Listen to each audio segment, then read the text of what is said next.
పాత బాలీవుడ్ సినిమాలన్నీ పాకిస్తాన్ వాళ్ళ చేతుల్లో లేకపోతే దావూద్ ఇబ్రహీం వాళ్ళ చేతుల్లో ఉండి ముస్లింలని వీరులుగా, హిందువుల్ని బీరులుగా, హిందువుల్ని విలన్లుగా, ముస్లింలని హీరోలుగా చూపించినటువంటి సినిమాలు. తద్వారా ఒక ప్లాన్డ్గా ఆ రోజుల్లో హిందువులని అవమానించడం అనే కంటే కూడా ఆత్మన్యూనతాభావం సృష్టించే ప్రయత్నం చేసుకొచ్చారు. అది నార్త్ ఇండియాలో బాగానే పనిచేస్తుంది, కానీ అది తర్వాత రివోల్ట్ అవుతుందని వాళ్ళు ఊహించలేదు.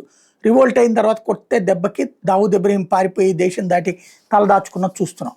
ఇది పక్కన పెడితే ఇప్పుడు నుస్రత్ ఫతేహ్ అలీ ఖాన్ అలాగే నేను కలిసి భారతదేశంలోని హిందువులని అనేక మందిని ముస్లింలుగా మార్చాం అని చెప్తున్నాడు పాకిస్తానీ సూఫీ సింగర్ రహత్ ఫతే అలీ ఖాన్. ఈయన నుస్రత్ ఫతే అలీ ఖాన్ను ఈ రహత్ ఫతే అలీ ఖాన్ ఇద్దరూ కలిసి భారతదేశంలో నాన్ ముస్లిమ్స్ని, ఒక్క హిందూ అనే కాదు, ముస్లింలు కాని వాళ్ళని కనీసం 150 మందిని పైగా తమ పాటలతో మతం మార్చామని చెప్పుకొచ్చారన్నమాట.